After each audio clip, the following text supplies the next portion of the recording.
Okay, hey Artie, as a part of my journey to get in touch with my 自然, my bliss, which began with you about 3 years ago, I have since become an addictions counselor. Good job. Thank you for doing that. Congratulations. At the treatment center where I work, I'm struck by how much fear, threat, and control, this is at the addiction treatment center, is used to enforce the right behavior, at least outside of therapy sessions and in the community of the house. So this is like among the therapists and the staff itself. In fact, I'm starting to think of my counseling sessions as sacred space, absolutely, where love, nurturing, and surrender are called for, or at least I'm feeling called to that. Unfortunately, that kind of space holding does not fit with the therapeutic approaches the center and the other counselors embrace. So I'm pretty sure I will have to move on to some other way of doing my work after I gain a bit more field experience. So here are the questions I'm asking myself this week. Isn't therapy kind of like a sacred space? Yes, absolutely. Is it appropriate to look at it that way, or impossible, perhaps? Your thoughts. So this question touches on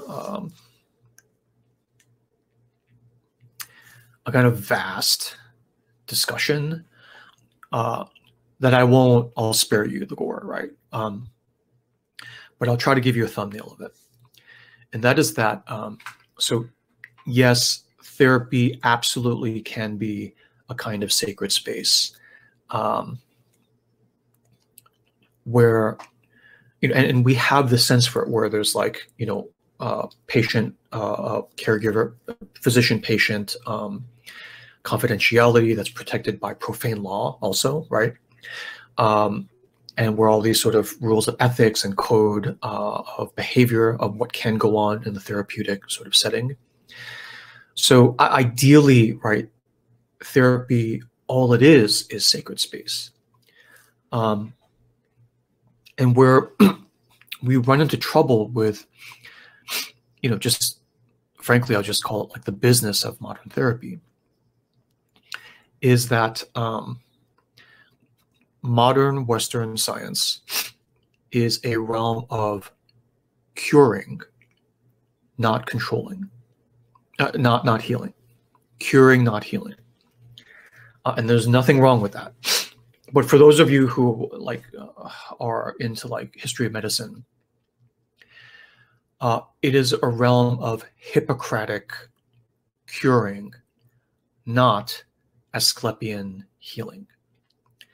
And there is just a world of difference between those two. The approach of curing says, if you have, you know, a hurt elbow, we will focus in on the elbow and just hit it with everything, right? Elbow being like a metaphor for like an emotional one. So talk therapy, pills, you know, PT, occupational therapy, everything to like get the elbow back on track. And the tendency will be to focus on the localized point of it and fix it so that you can maintain the status quo of your life, right? And we can get you back to work. So the focus is on maintaining the status quo of the patient's life and on continued productivity in the current role that that patient is in, which makes perfect sense, especially in this country, where healthcare is funded by employers. So if I'm the employer and I'm paying for the healthcare of my employees, then it stands to reason that what I really care about is that these employees, like, you know, you fix them, you cure them, and they can get back to work to continue working with me. So that's the curing world. Nothing wrong with that. Nothing wrong with that. The healing question is different. The healing question says something more along the lines of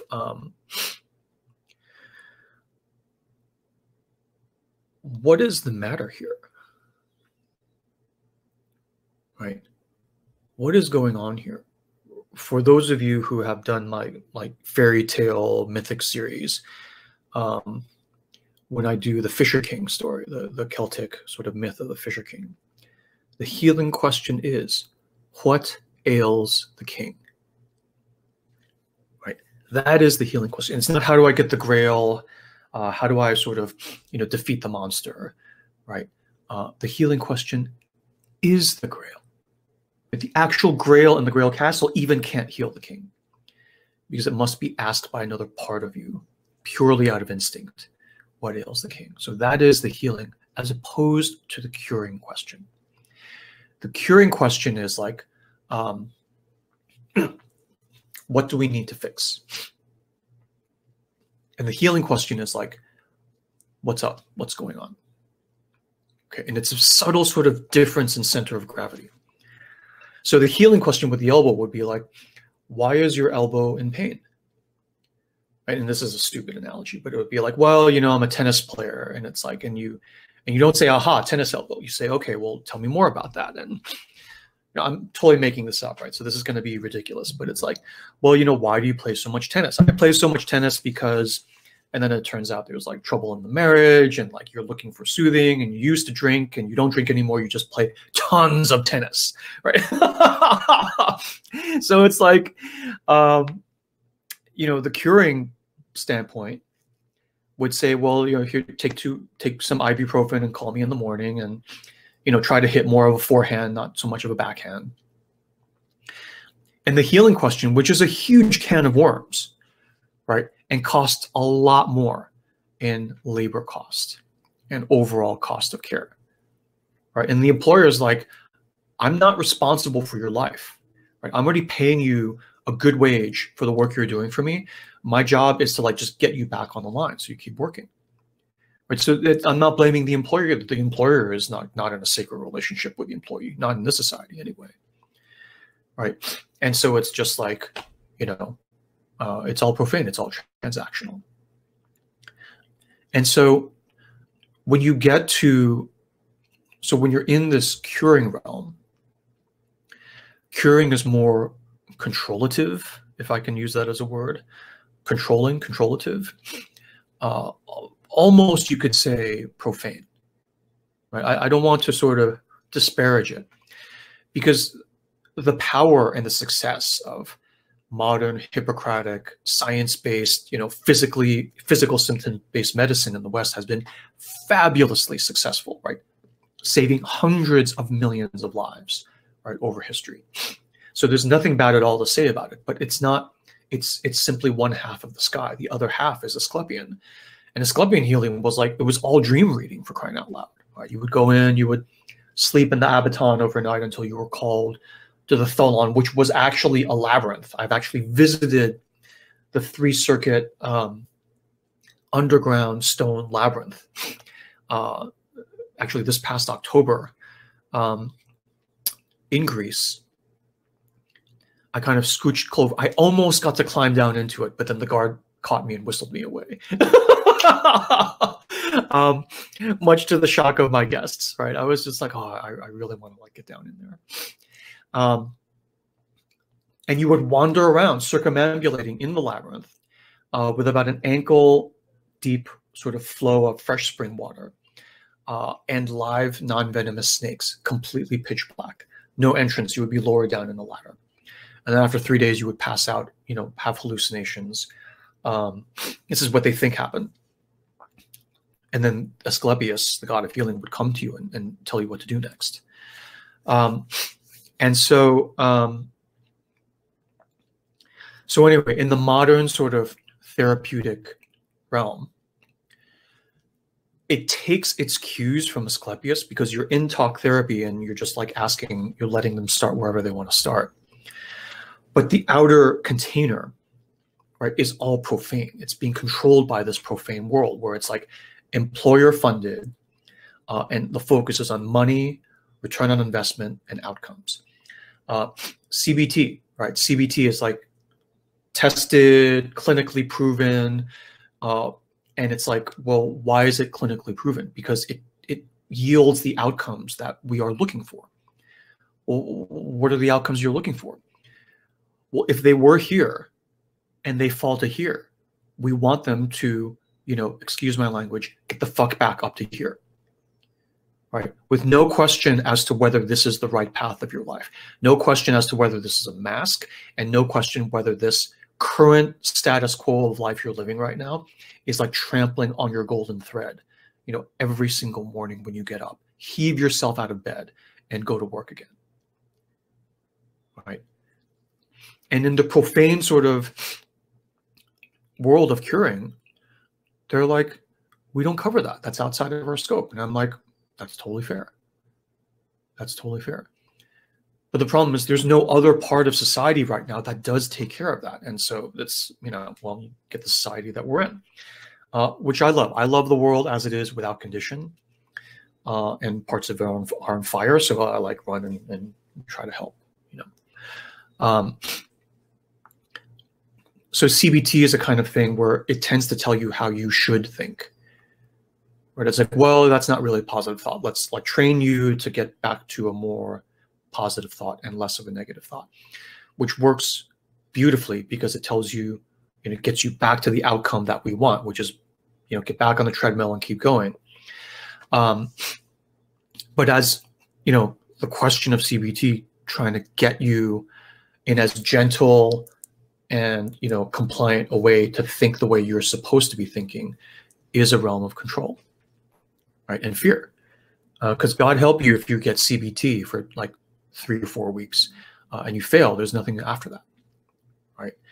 And the whole practice of therapy, by my observation, itself is profane because all of this fear is imposed on the practice of therapy itself. Because basically what I'm saying is, when your focus is just on curing and not asking the fuller healing question, which is fine. Okay, we're in a transactional capitalist society. That's the way it is. But when that's your focus, I don't care how you do it. I want you to get my man back on the field and scoring goals for me. I don't care how you do it, right? But it better be fast and it better not cost a lot. And if you, with your talk therapy, right, 100 years of Freud and Jung and Adler, right, if that doesn't work, then you're out.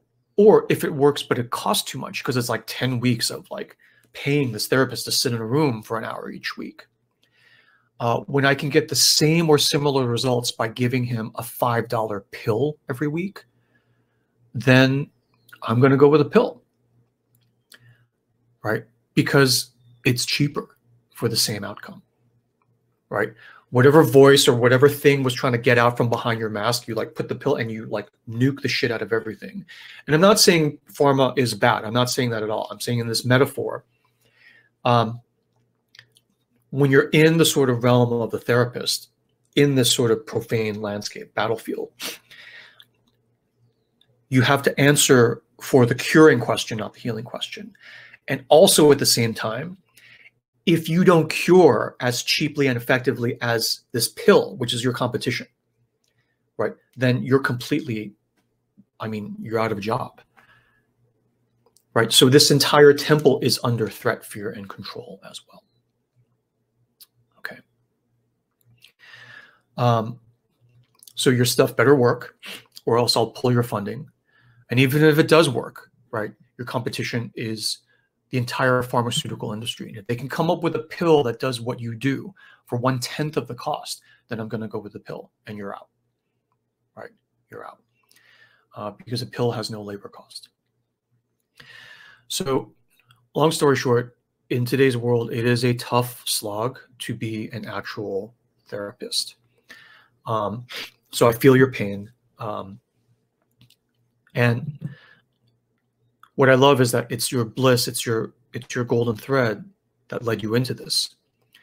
And it's your golden thread that is now leading you back out. So you will find another way, but this experience that you've had with modern, Western, kind of institutionalized therapeutic practice and delivery is going to be priceless. I don't know how exactly, but it just like, you've gone through this part of a circumambulation. Just from me, I look at these patterns all day long. I work with like thousands of people on this. It's just like, yeah, you've suffered, hopefully not too much going through this, but it's in your bones now, right? When I say, like, given your experience, that's in your bones now. When I say healing versus curing, your reaction is probably like, shit, that's what it is. But now you've got it. And however you solve it by following your own golden thread, you will come up with this gorgeous, brilliant, exquisite solution. And, you know, it's exciting. It's exciting. It takes circumambulation, but, you know, the whole point of this is that this stuff is organic. We're living beings. We're not machines. This stuff takes time. The patient's stuff takes time. And the therapist, the caregiver stuff takes time, because they're a hero on a journey of circumambulation and discovery as well. So everyone just gets sacred space, ideally, to like do what they need to do. Okay, so those are my thoughts. I hope that was helpful, and thank you for asking the question.